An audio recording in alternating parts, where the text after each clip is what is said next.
In 552 AD, two monks arrived at the court of the Byzantine Emperor Justinian I in Constantinople, carrying nothing unusual: walking staffs, the ordinary equipment of men who had traveled a long distance on foot. Justinian received them. He listened to what they had to say, and what they said was this: they knew how silk was made, not where it came from, not which trade route carried it, not which merchants controlled its distribution.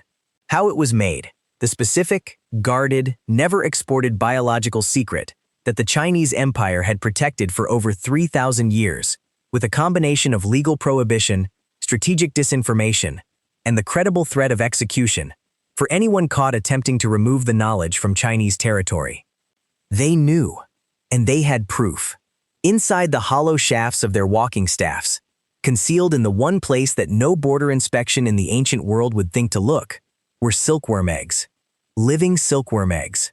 Viable, transportable, carrying inside them the entire biological apparatus of the most economically significant textile production system in the history of human civilization. Justinian did not hesitate. He paid whatever they asked. And in that transaction, 2 monks, 2 staffs, a handful of eggs smaller than the period at the end of this sentence, the Chinese Empire lost something it had spent 3,000 years and the threat of death to protect. The secret of silk. But the secret itself, what it was, why it was worth dying for, why entire empires spent centuries in deliberate ignorance of it rather than admit they did not know, begins not in Constantinople and not with monks. It begins with a cup of tea, and an accident so unlikely that the civilization that built itself around it decided the only adequate explanation was divine. The founding story of silk is one of the oldest origin myths in Chinese civilization. Around 2700 BC, the dates are legendary rather than historical, but the myth encodes something real. The Empress Leizu was sitting beneath a mulberry tree, drinking tea, when a silkworm cocoon fell from the branches above her into her cup. As she reached to remove it, the hot water began to loosen the cocoon's outer layer. A thread emerged. She pulled it. The thread kept coming. Fine, continuous, stronger than it had any right to be, catching the light in a way that no material she had ever seen caught light. She pulled the thread for what the myth describes as a very long time. The thread from a single silkworm cocoon runs to between 300 and 900 meters of continuous filament. From one cocoon, the size of a small egg, made by a caterpillar. The Empress, according to the myth, recognized immediately what she had found. She studied the mulberry trees. She studied the worms. She developed the process of sericulture, the cultivation of silkworms for silk production, and taught it to her people. Whether Leizu existed, whether the cocoon fell into a cup of tea, whether the discovery happened in anything like the way the myth describes, none of that is historically verifiable. What is verifiable is that by 2700 BC, Chinese civilization was already producing silk in quantities sufficient to make it a significant trade commodity, and that for the next 4,000 years, the knowledge of how that silk was produced was the most carefully protected industrial secret in human history. To understand why the secret was worth protecting, with the threat of death, you have to understand what silk actually is and what it does. The silkworm, Bombyx mori, is not a worm. It is the larva of a moth, a creature so thoroughly domesticated over 4,000 years of selective breeding that it has lost the ability to survive in the wild. It cannot fly. It will not eat anything except mulberry leaves.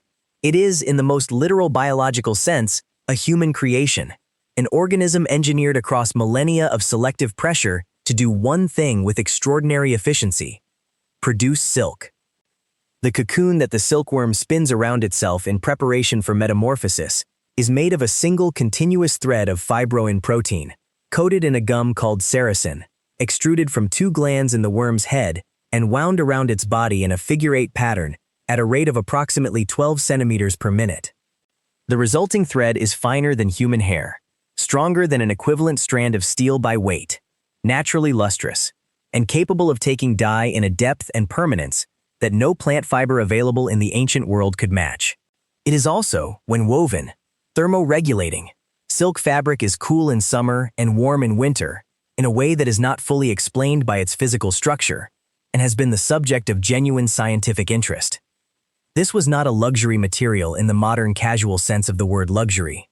It was a material so superior to every available alternative, linen, wool, cotton, in so many measurable dimensions simultaneously that the civilization that possessed it had a commercial advantage with no parallel in the ancient world. Rome wanted it desperately. Persia wanted it desperately. Byzantium wanted it desperately. And for over 3,000 years, wanting it meant buying it from China, across the Silk Road, at whatever price China decided to charge. The Silk Road was not a road.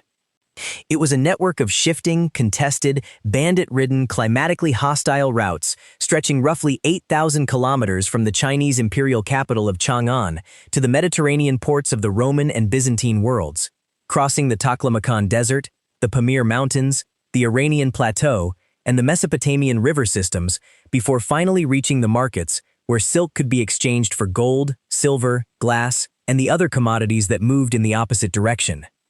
The journey took years. Not weeks, not months. Years. Merchants did not typically make the full crossing. Goods passed through chains of intermediaries. Parthian traders, Sogdian merchants, Arabian middlemen, each of whom added their margin before passing the silk to the next pair of hands. By the time a bolt of Chinese silk reached a Roman market, it had changed hands a dozen times, and its price reflected every one of those transactions.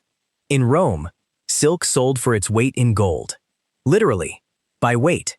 The same scales used to measure gold were used to measure silk in Roman markets, and the price per unit weight was equivalent. The Roman Senate passed sumptuary legislation on multiple occasions attempting to restrict silk consumption, not for moral reasons but for economic ones. The drain of Roman gold eastward to pay for silk was sufficiently alarming to Roman economists of the era that they documented it as a genuine threat to imperial financial stability. Pliny the Elder estimated that the Roman Empire spent 100 million sesterces per year on silk and other luxury imports from the East. Per year. On fabric. And through all of this, through centuries of gold flowing east, through the sumptuary legislation, through the Roman and Byzantine attempts to find alternative routes, alternative materials, alternative solutions to their silk dependency, China maintained the one advantage that no amount of gold or military power could directly address. Nobody outside China knew how silk was made. Not for lack of trying. The theories that circulated in the Mediterranean world about silk's origins are a masterpiece of confident wrongness. Aristotle believed silk came from the cocoon of a large horned insect that he called a bombelius. This part was approximately correct, but described a production process that bore no relationship to actual sericulture. Pliny the Elder wrote that silk was combed from the leaves of trees, a description that may have been a distorted account of what Roman traders had seen or heard secondhand, processed through so many intermediaries that the caterpillar, the mulberry tree, and the spinning process had been confused into a single operation. Virgil described silk as a fine web combed from leaves by Ceres, the name Romans gave to the Chinese, with no mechanism described at all. For over 300 years, the intellectual elite of the most sophisticated civilization in the Western world believed that silk grew on trees. This was not stupidity. It was the predictable result of a disinformation campaign so effective that it had replaced observable reality with a story that served China's commercial interests. Because China was not simply failing to share the secret. China was actively promoting false accounts of silk production, feeding misinformation to traders, to diplomats, to anyone in a position to carry the wrong answer back to the markets that were paying fortunes for the product. The secret was not merely kept. It was defended with fabricated truth. The penalties for attempting to export silkworm eggs or mulberry seeds from China were, by any standard, extreme. Death. Not exile, not imprisonment. Death, for the exporter, and in some documented instances, for the recipient as well, if Chinese imperial reach extended far enough to make an example. These were not empty threats. The Chinese imperial legal system of the Han and Tang dynasties was sophisticated enough to prosecute commercial espionage with the same seriousness it prosecuted military treason. Because in a state whose prosperity was as fundamentally dependent on silk revenue as China's was during these periods, commercial espionage was military treason in practical effect. The Byzantine Empire had tried everything available to it short of invasion to obtain the secret. Diplomatic missions, gifts, commercial incentives offered to Chinese merchants willing to share information, attempts to cultivate alternative silk-producing insects native to the Mediterranean. None of it worked. The merchants who knew enough to be useful were not the ones making the journey to Constantinople. The insects that produced Mediterranean wild silk, the Pachypasa otis moth, which produces a coarser, shorter thread, were not viable at commercial scale. The diplomatic missions produced goodwill and gifts, and no technical information whatsoever. Justinian, by the time the monks arrived at his court in 552, had been emperor for 25 years. He had reconquered North Africa from the Vandals, reconquered Italy from the Ostrogoths, and produced the Corpus Juris Civilis, the codification of Roman law that forms the foundation of most European legal systems today. He had not been able to obtain the secret of silk until two monks with hollow walking staffs walked into his throne room. What happened after Justinian acquired the eggs is a story of industrialization moving at the speed of agriculture. The eggs hatched. The monks, who had spent time in the silk-producing regions of China or Central Asia and had observed sericulture practices closely enough to replicate them, supervised the establishment of mulberry plantations and silkworm cultivation facilities in Byzantine territory. The process was slow. Silkworms are delicate. They require specific temperature ranges. They will eat only fresh mulberry leaves. They die from handling, from disease, from stress in ways that the first generation of non-Chinese sericulturists discovered through the accumulated failures of early cultivation. But they survived.